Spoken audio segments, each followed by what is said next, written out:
Olá, seja bem-vindo ao Líder Impacto Portugal Podcast. O nosso objetivo, como já sabes, é inspirar e motivar quem nos ouve a serem líderes de impacto onde quer que estejam. E para isso estou cá eu, Pedro Barbosa e... Cristina Valente. É isso mesmo. E a equipa técnica temos o Christian Life como sempre. Espero que tenhas gostado dos podcasts até agora e obviamente que temos muito a melhorar e contamos contigo também para as sugestões e o feedback. E o teu feedback, exatamente. E espero que tenhas gostado do último episódio com a Cá Borges.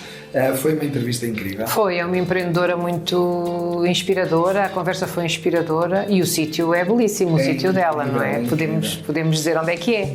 Podemos. É na Marina de Cascais, portanto o Crop Café, quem entra na Marina leva logo com o Crop Café, portanto nem tem hipótese. Está no início. Nem tem hipótese. E é um sítio espetacular, para se tomar um chá. Come-se lindamente, bebe-se ainda melhor e ainda podemos comprar uns ténis edição exclusiva da Nike. Quem sabe ainda sais calçado. Bem calçado, para dar os passos certos na vida.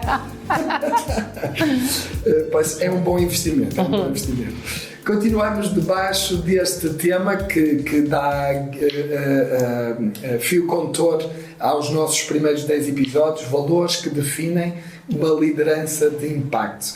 E no último episódio 2, no último que gravamos os dois, falamos sobre a importância de nos rodearmos das melhores pessoas. E na realidade, os próximos 2 episódios que nós vamos gravar a 2 é o seguimento deste inicial e vamos falar sobre, depois de nos rodearmos das melhores pessoas, o que é que precisamos de fazer? Precisamos de acreditar nas pessoas e desenvolvê-las e também dar autonomia e responsabilidade. Portanto, os próximos 2 episódios... Hoje é sobre acreditar nas pessoas e desenvolvê-las. Estaremos a falar sobre isso. Então, sem mais delongas, vamos a isto. Vamos explorar então este tema, acreditar nas pessoas e desenvolvê-las. A maior parte das pessoas que chegam até nós, empresas, organizações e o nosso próprio caso, com certeza, são como um diamante bruto. Não vêm já prêt à porter, mas a precisar de desenvolver ainda, de desenvolver características, aptidões. E portanto é muito importante nós sermos elementos que vão ajudar a dar essa forma, a construir esse caminho. Então é preciso vermos mais além naquela pessoa, no potencial que ela tem, do que aquilo que ela apresenta naquele momento. E isso é uma coisa que também se aprende. E eu penso nisso. Para mim próprio, por exemplo, há uma série de coisas que ainda hoje eu não consigo ver, mas às vezes ouço pessoas dizer algo sobre mim que elas estão a ver que eu próprio ainda não estou a ver, ou que estão a ver que eu serei capaz de. Isso é algo que se aprende como, Cristina? Como é que tu imaginas que nós podemos desenvolver esta capacidade de ler as pessoas e o potencial das pessoas? Bom, o principal é tu aprenderes a ler-te a ti próprio, não é? Ou seja, aqui, aliás, até vamos falar disso daqui a pouco, que é a nossa inteligência emocional, que é o nosso autoconhecimento, não é? Quando tu te conheces melhor e quando tu tens capacidade para perceber que tu estás num processo de evolução, tu próprio, tu consegues perceber isso nos outros. Mas há uma competência que eu acho extremamente importante. Quando estás com alguém, estás 100% presente para aquela pessoa. E se tu estiveres atento e estiveres habituado a fazer isso contigo, tu percebes naquela pessoa, nos silêncios, naquilo que são as experiências dela que ela partilha contigo, ou que tu vais perguntando porque és curioso, não é? Porque um líder é curioso e é curioso por pessoas, gosta de pessoas, ama pessoas. Vais percebendo o potencial delas se estiveres muito atento a tudo o que ela te diz. Tudo aquilo que nós comunicamos é sempre um reflexo do nosso mapa mental interno. E muitas vezes estamos a comunicar inconscientemente, a dar informação muito valiosa E se a outra pessoa estiver muito atenta, ela consegue perceber isso. E eu acho que um líder deve fazer isso, deve estar presente e estar 100% disponível para aquela pessoa. Naquele momento, estar com aquela pessoa a 100%. Bom, o que tu estás a dizer então é que, e isso faz todo sentido, de facto, quanto mais eu me conhecer também, e aliás, e estiver atento ao meu percurso, de onde vim, o que aprendi, onde estou, eu posso também aprender a ler isso nas outras pessoas e perceber e se calhar onde podemos ver isso, ou onde eu vejo isso com maior facilidade até é talvez nos meus filhos, até porque os meus filhos são muito parecidos comigo, portanto são um bom espelho do tempo, e ver algumas das maneiras que eles agem e reagem, e muitas vezes a distância que eu já tenho deles posso levar-me a dizer isso não é assim, ou não faças isso, ou não sei o quê e tal, mas se eu tomar algum tempo e pensar, espera aí, qual era a minha atitude, qual era a minha forma de ler naquela altura, como é que eu... E o percurso que eu fiz, isso ajuda-me a, em vez de muitas vezes reclamar, construir ali e tentar levá-los neste caminho, não querer que eles tomem atitudes onde eu estou agora, mas ajudá-los a navegar e a tomar as próprias decisões deles, mas é quase um viajar no tempo. Entendo. E é muito interessante que fales da família, porque o nosso modelo que defendemos em Leader Impact é aquele que acredita que um líder só tem verdadeiro impacto quando tem a vida pessoal, familiar, alinhada com a sua vida profissional e a sua vida espiritual, não é? Então não existe um homem de negócios ou uma mulher de negócios com sucesso se na sua casa ele não for um líder. E portanto nós ao longo destas nossas conversas vamos muito fazer esse paralelo, porque na verdade não existe maior exercício de liderança do que tu liderares alguém, no sentido de tu cuidares de alguém e tu educares alguém, não é? Seres pai ou seres mãe. Sim, e os filhos são um bom campo de treino, não é? Ou seja, a nossa casa é um bom campo de treino para nós irmos afinando as nossas competências de liderança. Verdade. Então, para trabalharmos este tema de acreditar nas pessoas e desenvolvê-las, nós vamos abordar aqui 2 ângulos, não é? Nesta conversa de hoje. Características das pessoas, portanto, das pessoas como líderes que vão desenvolver essa pessoa e as próprias pessoas a ser desenvolvidas, e também as organizações ou empresas porque é importante que quando nós pensamos nisto, não é? Nesta questão de acreditar nas pessoas e desenvolvê-las, temos que ter os mecanismos próprios, temos que ter um ambiente próprio para, e muitas vezes as empresas querem ter este conceito, este paradigma, mas depois não têm as condições necessárias ou não criam a cultura necessária para que isso seja uma realidade. Então, começaríamos primeiro nas pessoas, não é? Nos líderes. Porque tudo começa nas pessoas, não é? Exato. Vamos à unidade, à unidade. E eu diria que começaria aqui com 3 características que Patrick Lencioni fala no Ideal Team Player, não é? no jogador de equipa ideal, ou no membro de equipa ideal, e ele fala de 3 características que são o humble, a hungry e smart, não é? O humble, esta questão da humildade, ele diz que a humildade é a base e significa colocar a equipa acima do ego individual, não é? Reconhecer erros, partilhar vitórias e estar disposto a aprender. Pessoas humildes colaboram melhor, não procuram o protagonismo e criam confiança dentro da equipa. Então, esta é uma característica fundamental em alguém que esteja predisposto, não é? A aprender, a ser desenvolvido e portanto, o que é que tens a dizer sobre isto? Olha, a humildade não é um valor frequentemente associado à liderança. Erradamente, não é? Porque se nós formos pensar no maior líder da história da humanidade, que foi Jesus, ele deu-nos grandes lições de liderança, não é? De serviço, de humildade. E é, na minha opinião, um dos valores mais incompreendidos na jornada de liderança de um líder. porque não é apenas, humildade não é apenas o oposto da arrogância e o oposto do orgulho, mas é um mindset em que eu ponho de lado o meu ego, porque o ego está rodeado de insegurança, de pouca autoestima. Então tu, quando vês um líder que é humilde, tu podes ter a certeza que esse líder é muito seguro e tem uma boa imagem de si. E isso facilita tudo, porque quando eu sou segura e quando eu tenho uma boa imagem de mim no sentido da autoestima, eu não preciso de deixar de ser humilde para ir preencher esse vazio, não é? Então, e isso depois pega com a inteligência emocional, não é? Já agora aproveito para partilhar.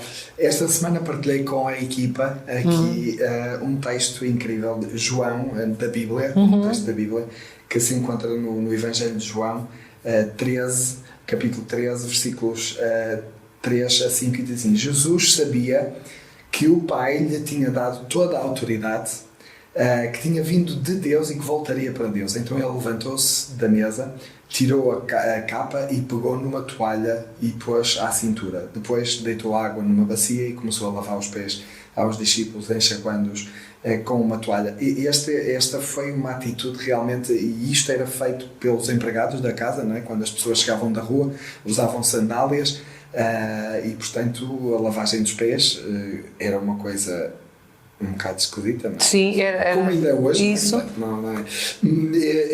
E Jesus fez aquele ato que mais ninguém, de certeza, quis fazer. Portanto, nenhum dos discípulos tomou essa iniciativa, mas Jesus tomou essa iniciativa. E eu acho que João descreve aquela situação e diz aqui uma coisa-chave no versículo 3, que é: Jesus sabia que o Pai lhe tinha dado toda a autoridade. E sabia de onde vinha e para onde ia. Então, esta ideia de que quando nós sabemos quem somos, de onde vimos, para onde vamos e que autoridade temos, a forma como agimos pode ser uma expressão dessa humildade também. Jesus realmente... Justamente, sim. Não temos que nos mostrar, não, eu é que mando. Sim. Então, liderar é influenciar. E influenciar também... essa imagem é perfeita, sim. Essa imagem é perfeita. Smart, portanto, inteligente nas relações. Aqui falamos um pouco sobre também a questão da inteligência emocional nas relações. Pessoas smart percebem o impacto das suas palavras, das suas ações, leem o ambiente, comunicam bem e sabem trabalhar com diferentes personalidades. Portanto, isto evita conflitos desnecessários e potencia a colaboração, não é?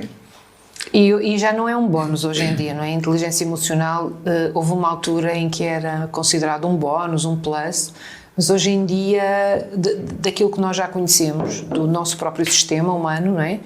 A inteligência emocional é, de facto, eu compreender, pondo em números, 95% do meu sistema. O meu sistema é 95% emoção. E portanto, desde o início da humanidade foi sempre a emoção que nos fez avançar, sempre, não foi a parte racional. A parte racional são 5%. Então a inteligência emocional hoje em dia não é um bónus e tem que ser encarada como é obrigatório um líder, qualquer um de nós, compreender-se a si próprio, não é? E isso implica enverdar por um caminho que tem sido muito pouco explorado e promovido na sociedade, tanto na família, porque vemos os nossos pais não sabiam, os nossos avós não sabiam, e nas escolas ainda não se deu muita atenção a isso. E por isso estamos a ter os resultados na nossa sociedade que estamos a ver. Uma grande iliteracia emocional que leva ao escalar de conflitos e ao desequilíbrio da nossa parte mental, da nossa parte interna e daquilo que podemos entregar ao mundo como líderes. E o curioso, não é? Desculpa, força. E o curioso é o hungry. Exato, eu ia lá, eu saltei o hungry. Ok. Não queria que te esquecestes. Não foi de propósito, mas é isso, o hungry, ou seja, a forma de aprender e contribuir, não é? Ser hungry é ter motivação interna para fazer mais e melhor. Ou seja, logo aqui uma das características fundamentais de alguém em quem queremos investir. É alguém que está... Quando nós preparamos um banquete, e isso às vezes acontece lá em casa, não preparar um banquete, mas preparar uma refeição e tudo mais, E os nossos filhos, porque chegaram cheios de fome da escola, tiveram a comer cereais e não sei o quê, depois chegam à mesa e não querem comer. Então é um bocado frustrante.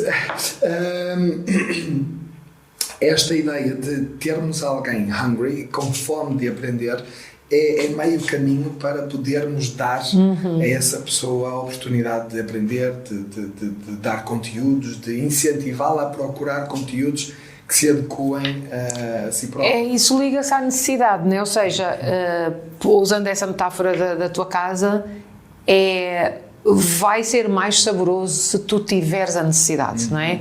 E a necessidade é uma coisa que é um termo até que na nossa sociedade tem sido muito pervertido, no sentido de nós olhamos para o termo necessidade como uma coisa má.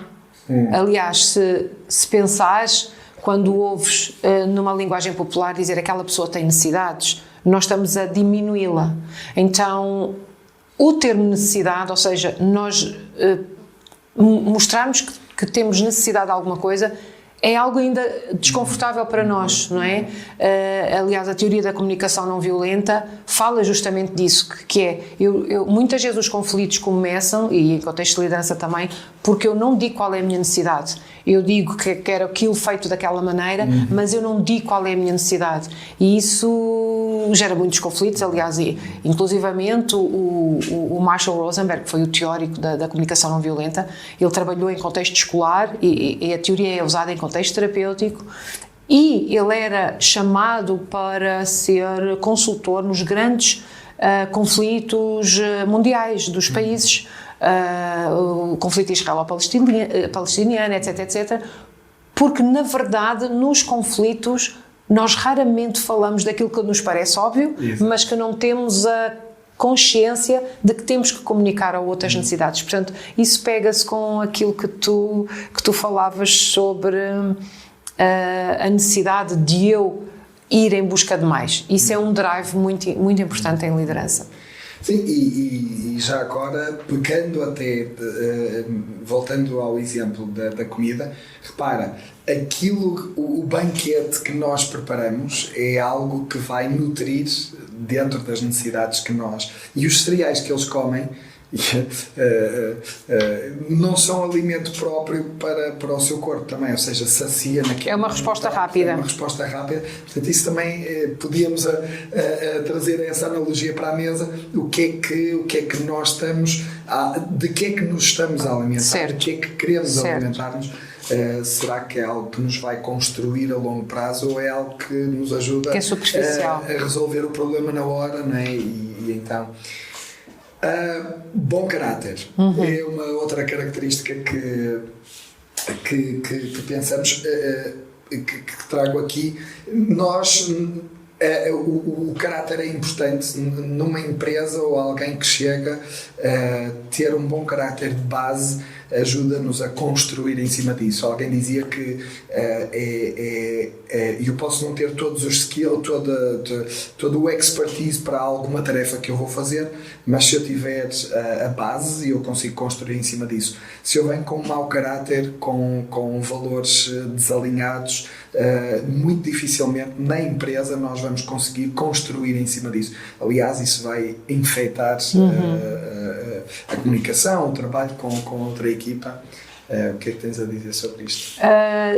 Sim, numa organização acho que tem que haver essa atenção. No entanto, é bom pontuar que é possível mudar o caráter, é possível a pessoa querer mudar de caráter, não é? E nós temos visto muitos casos no nosso trabalho temos muitos casos de liderança e de superação e jornadas de liderança muito inspiradoras, em que surge uma pessoa sem caráter e ela decide mudar isso, porque também há um líder que é inspirador e conhecemos muitos casos disso. Ocorre-me o caso da pior prisão dos Estados Unidos, em que a liderança do diretor daquela prisão converte homicidas, não é? Alguns têm pena de morte e, portanto, nunca vão sair de lá vivos, e converteu-os e tornou a prisão num terreno fértil para... Portanto, isso existe. E é bom que nós, embora na organização de facto nós tínhamos que ter essa preocupação de procurar pessoas com coluna vertebral, com ética, com caráter, mas nunca perder a esperança que no mundo à nossa volta há sempre um potencial das pessoas passarem de mau caráter para um caráter que possa inspirar os outros. Claro. Não, e aí claramente o objetivo é também este objetivo transformador. Portanto, aí no caso essa prisão, no caso do diretor e outras empresas até têm como objetivo, e nós conhecemos algumas essências, aliás, vamos entrevistar, vamos ter uma conversa incrível, espero eu, com o Francisco Chaves, Sim. que é o diretor-presidente do Desafio Jovem, e um dos objetivos deles é trabalhar precisamente a questão do caráter, e temos visto, eu conheço algumas pessoas que de lá saíram e portanto... E há de facto mudança, não é? Exatamente. Dons e talentos. E eu terminava com esta questão. Onde se enquadram as características e as capacidades e dons pessoais, mas também a formação académica, ou seja, pensarmos nas pessoas naquilo que elas têm para entregar, naquilo que são as suas características, não as tirar de repente, ou seja, não é o pensamento utilitário daquela pessoa, mas desenvolvê-la dentro das suas características, dentro dos seus dons e talentos e a sua formação académica. Eu acredito que todos nós nascemos com dons e talentos, ou seja, nós de facto somos, quando nós nascemos, nós temos uma bagagem de dons e talentos, mas é curioso que muitas vezes vemos pessoas a adquirir competências técnicas e sem nunca terem percebido e terem procurado quais são os seus verdadeiros dons e talentos. E isso é um processo que deve ser inspirado a partir da família, na escola e muitas vezes na empresa, não é? Na empresa, por exemplo, podemos dar o exemplo de um bom médico, de um excelente médico que teve 20 e que, no entanto, não se revê naquela, não é? Não se revê naquela missão, não é algo que queima aqui dentro, não é? Não, aquela chama, aquela paixão.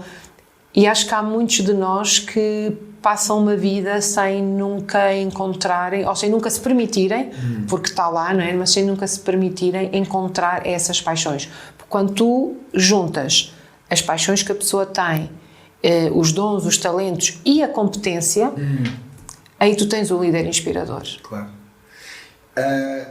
O que tu estás a dizer vai um bocadinho no caminho de maior parte das pessoas trabalha para ganhar dinheiro e pagar contas, não para deixar uma marca na sociedade, o impacto que ela pode deixar, a única marca unipessoal e distinta. E tu dizias, e bem, e eu concordo contigo, a escola não é um lugar, ou muitas vezes não é o lugar que ajuda as pessoas a perceberem o indivíduo e a formarem esse indivíduo. É muito chapa 100, é muito, vamos dar a mesma formação a todos, toda a gente sai, isto ainda muito naquela fase da era industrial, onde programávamos as pessoas para fazer tarefas em vez de... E hoje eu ouvi um podcast no outro dia, da Rádio Observador, onde se falava, e é um tema que se está a falar, por exemplo, com a entrada da AI, não é? Com a inteligência artificial, muitas coisas vão mudar, e a forma de trabalhar, a forma de ensinar, e eles falavam no ensino, o que é que vai mudar, como é que vai mudar, então isto é muito interessante. Se o indivíduo é apenas um fazedor de tarefas, isso quase que tira a dignidade daquele ser humano, daquele indivíduo, e ele poderia ser muito mais, ou dar muito mais do que aquilo que está a dar naquele momento. E eu acho que a sociedade tem feito muito por aí. Sim, a escola é um sítio onde não se tem feito isso. No outro dia Bill Gates partilhava quais eram as 10 profissões que não iriam ser ameaçadas pela AI, e todas elas estão muito ligadas a este espírito de missão que essas profissões têm. A escola não ajuda. E muitas vezes as famílias não ajudam, não com a intenção de não ajudar, mas com a intenção de salvar o futuro de um filho ou de uma filha, que é a pior forma de um adolescente escolher, ou um jovem escolher um futuro, um percurso académico, é se aquele curso tem muito emprego. Tem rentabilidade, exato. Está no mercado de trabalho e tem uma boa... E tem uma promessa de bom salário. Essa é a pior forma de nós orientarmos os nossos filhos. E é uma coisa que infelizmente muitas vezes fazemos sem saber que estamos e eles falavam sobre isso no podcast, que era, parece que uma coisa que era top, que era os programadores, o pessoal do IT e tudo mais, hoje em dia estão a ficar desempregados. Dizem, se calhar um canalizador vai ganhar mais do que essa malda, porque aí faz programação na sua língua nativa, não é? Portanto, sim. Na verdade, essa era da informação já passou há 20 anos, não é? Exatamente. E nós ainda não... Exatamente. Características... isto podemos ficar a falar sobre isto. É verdade. Características da organização da empresa para que realmente possamos investir nesta área. Então, as empresas, organizações devem ter ambientes propícios ao desenvolvimento e criatividade. As empresas que crescem mais são aquelas que têm a consciência do seu propósito, da sua história, e do seu público-alvo, mas se abrem ao presente, ao futuro e à capacidade de se reinventarem e desenvolver novas formas de fazer as coisas. Então, este ambiente propício ao desenvolvimento e à criatividade é importantíssimo para promover, digamos assim, o crescimento das pessoas em quem queremos investir, não é? Desenvolver a criatividade não pode ser só um chavão e não pode estar só fixado à entrada da sede da empresa, mas tem que começar pela liderança. Mas a criatividade é um processo arriscado, no sentido de eu tenho que tomar riscos de ter ideias que podem não ser aquelas que tenham a aceitação do público, né, ou da equipa, e esse ambiente de criatividade tem que existir acho eu, em 3 tipos de ambientes. O ambiente físico, ok? Então o ambiente físico tem que ser propício à criatividade. Eu tenho que estar num sítio que inconscientemente me diga que eu posso arriscar e que pode ser diferente e posso saltar da caixa, não é? O ambiente emocional e o ambiente social. Então estes são os 3 ambientes que compõem aquilo que é um ambiente que promova a criatividade. E a criatividade depois vai se relacionar de uma forma muito íntima com as características que nós falámos há bocadinho. Eu só consigo ser criativa se eu for humilde, porque eu posso fantasiar algo que pode ser fantástico ou que pode não dar em nada, e eu tenho que me sujeitar a esse escrutínio depois de até que ponto aquela ideia é uma ideia só incrível, mas que não é execuível, ou se é algo que vai dar. Então, a humildade está diretamente relacionada com o potencial de criatividade que eu posso desenvolver. Dar espaço para explorar e não ter medo de errar. E eu acho que estas duas andam juntíssimas, não é? Porque quando damos espaço para explorar, vai acontecer a asneira de certeza absoluta. As pessoas não têm que saber tudo para terem a oportunidade de fazer alguma coisa, e muitas vezes numa empresa qualquer iniciativa custa dinheiro, não é?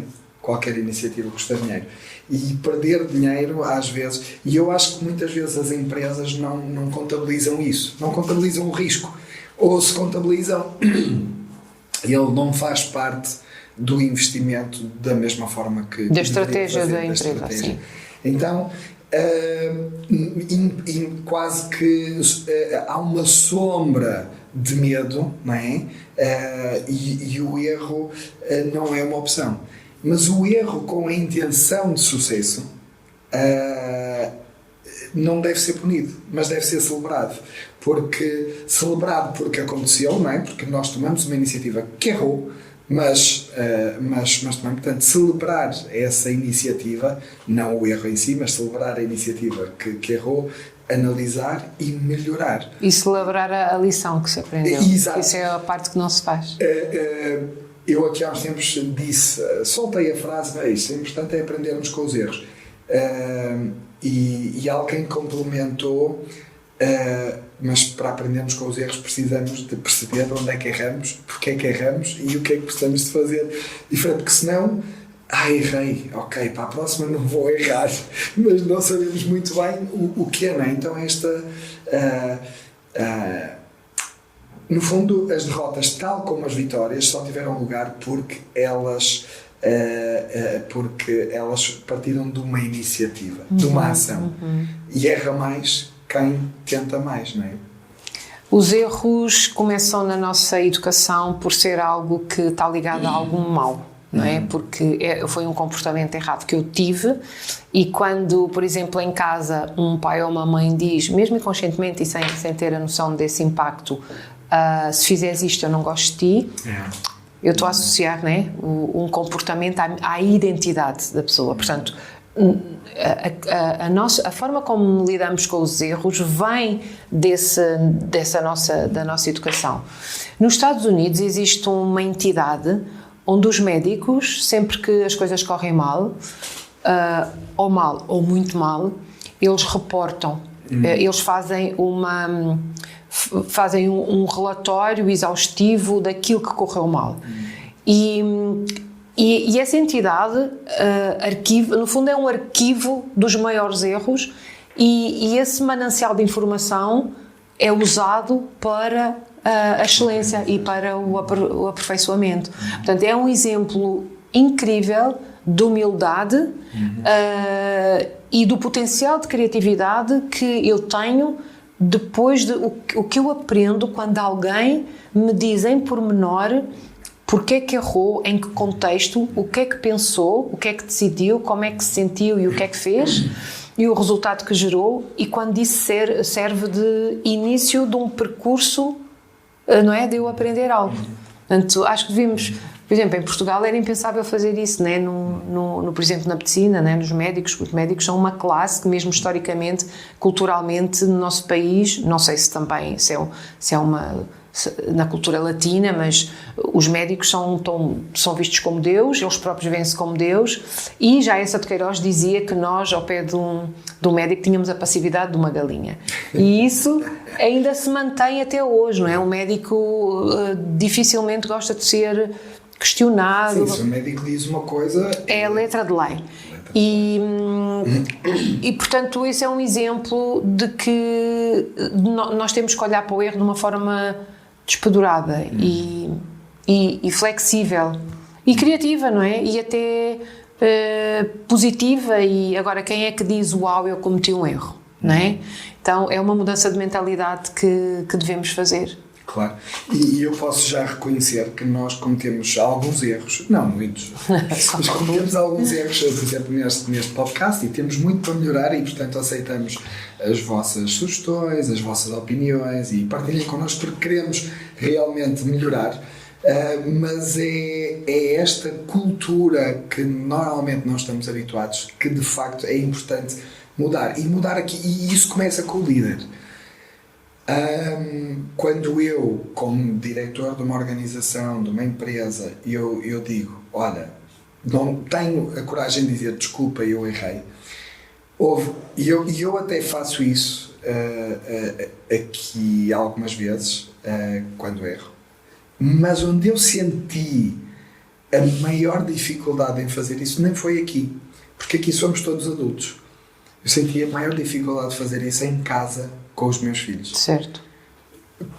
Se calhar porque aqui no meu pensamento os meus filhos são inferiores a mim, não é? São mais novos, são aqui, eu já parto do princípio que são todos mais ou menos iguais e portanto, mas pedir desculpa aos meus filhos porque errei, isso houve incrivelmente inventei uma palavra porque eu não gosto de humilhante, porque acho que me caracteriza bem, humildante. Sim, eu estava a pensar trouxe foi humbling, né? Foi Sim. uma coisa que me trouxe... Isso corresponde a limpar, a lavar os pés dos discípulos. Yeah, acho que sim. É isso mesmo. O tempo já vai esticado, nós vamos saltar aqui. Então, esta questão, vamos para a prática. Então, como é que isto pode acontecer na prática? Termos estas características do indivíduo, termos estas características da empresa e esta noção que ela tem para acolher. Então, na prática, no dia-a-dia, eu penso que há aqui algumas questões assim para terminarmos, que é mostrar que acreditamos nas pessoas, não só com palavras, mas com ações. Quando dizemos que confiamos na pessoa, não podemos depois estar a vigiar sempre em cima da pessoa, a ver se ela está a fazer ou não está a fazer. Deve haver um exemplo prático daquilo que sai da nossa boca, e damos a autonomia às pessoas, damos alguma liberdade e investimos na prática nessa pessoa, não é? A confiança é fundamental para construir equipas excelentes. E a confiança vai-se consolidando uns com os outros e a própria pessoa em si, e leva tempo a construir. Mas a verdade é que se destrói no ápice, não é? A confiança que está consolidada e que nós vamos investindo nas pessoas, às vezes um ato destrói um caminho longo que se fez. O que eu vejo na prática é que muitas vezes esse destruir da confiança foi uma avaliação, não estou a dizer sempre, mas muitas vezes superficial, que se fez do erro, porque na verdade ou seja, é impossível haver alguém que nunca falhe. Claro. Então, como é que isso se relaciona com uma vez que a pessoa falhou, eu deixo de ter confiança nela e é como um papel amachucado que não volta a ficar igual, que é uma metáfora que se usa muitas vezes. Eu tenho dúvidas sobre isso. Ou seja, como é que nós podemos dizer que o erro é algo que faz parte do processo humano e de desenvolvimento, e depois eu dizer que não, se aquela pessoa falhou uma vez e a minha confiança nela diminuiu, nunca mais voltará a ser o mesmo. Até que ponto é que isso não será contraditório com a forma como nós olhamos para o erro? Muitas vezes essa confiança quebra-se e achamos que a queda é maior ou que o estrago é maior, porque também não se falou depois, não é? Não, penso eu que acontece muito isso. De facto, não se analisou, porque ou é uma falha de comunicação, a maior parte das vezes é uma falha de comunicação, não é? Eu analiso muito os acidentes aéreos, a maior parte dos acidentes aéreos é uma falha de comunicação. Não há erro técnico nem humano, é uma falha de comunicação, mesmo que seja um problema de uma pecinha que falhou no avião, é uma falha de comunicação. Então eu penso que eu voltava para o SMART, que é quando eu sou mais letrada emocionalmente, eu também comunico de uma forma mais clara. E acho que vamos falar disso no último episódio. E eu penso que uma coisa importante aqui é, nesta leitura que fazemos dos resultados, nós avaliamos os nossos erros ou o resultado com base nas nossas intenções. Não é? Eu tinha esta intenção, mas saiu aquilo. Certo. E avaliamos os erros dos outros com base nas ações. Ou seja, nós vimos aquela pessoa fazer aquilo e ter aquele resultado, mas não conseguimos saber qual era a intenção dele. Certo. E, portanto, a nossa desculpa está sempre na base da minha intenção. A minha intenção era esta. Mas julgamos os outros com base na ação e não na intenção. Então eu acho que aqui cria uma forma de avaliar diferente, e isso eu acho que também constitui um elemento importante para a quebra ou para esta destruição. Sim, ou seja, é um problema de comunicação, não é? Porque na verdade todo o comportamento humano tem sempre uma intenção positiva, no sentido de que almeja um objetivo. Esse objetivo pode não ser ético, pode não ser moral, mas do ponto de vista do comportamento humano, todo o comportamento humano é orientado para um objetivo. Então o que importa perceber é quais foram as crenças que levaram àquele comportamento, como é que a pessoa viu o ambiente e fez um cálculo e tomou aquela decisão. E esse processo é muito mais interessante do que só ficarmos no resultado. Exatamente. Duas últimas coisas para terminar. Partilhar de forma clara qual é o objetivo pretendido. Portanto, em vez de estarmos olha, vais ter que fazer isto, e aquela pessoa passa a ser um tarefeiro, não é? E a dizer, olha, eu faço isto. E uma cópia de ti. De mim, exatamente. Mas partilhamos o objetivo de forma clara e damos a oportunidade à pessoa de pensar segundo as suas características, segundo o que ela sabe naquele momento e até dar a oportunidade dela pesquisar e crescer. E isso traz autonomia, confiança, responsabilidade e crescimento também. Porque muitas vezes, quando eu não sei uma coisa e se não me dizem como é que é, eu vou procurar crescer e desenvolver-me nessa área para poder fazer o melhor possível. Então, esta é uma forma muito prática de investir nas pessoas. Um dos maiores investimentos, e com isto terminamos, que fizeram em mim foi caminhar comigo e ensinarem-me a aprender. E eu penso que este papel do líder, de caminhar lado a lado, de eu fazer e ele ver, e eu faço com ele, e ele faz e eu vejo, e à medida que vamos fazendo estas coisas, irmos avaliando, irmos conversando, irmos percebendo o que é que aconteceu, porque é que eu fiz assim, ajustar. Porque é que ele fez assim, ajustando. Eu penso que traz este crescimento e é quase um discipulado, é quase, não é, um investimento. E hoje em dia fazemos muito pouco isso. E eu penso que isto é muito importante. E é muito importante também percebermos isto, percebermos isto de antemão. Provavelmente não vai fazer bem à primeira, não vai fazer bem à segunda, nem à terceira, mas guess what? Nós também já erramos muitas vezes e provavelmente não foram só 2 ou 3, vamos errar bastantes mais vezes em áreas que desconhecemos ou que não estamos tão à vontade. Sabes qual é uma das principais características de um líder? Sabes, porque tu até tens essa característica, é ser paciente. E muitas vezes nós queremos uns resultados rápidos porque nós vivemos de facto numa vertigem dos dias e o próprio estilo de vida que nós temos é de ter um feedback rápido.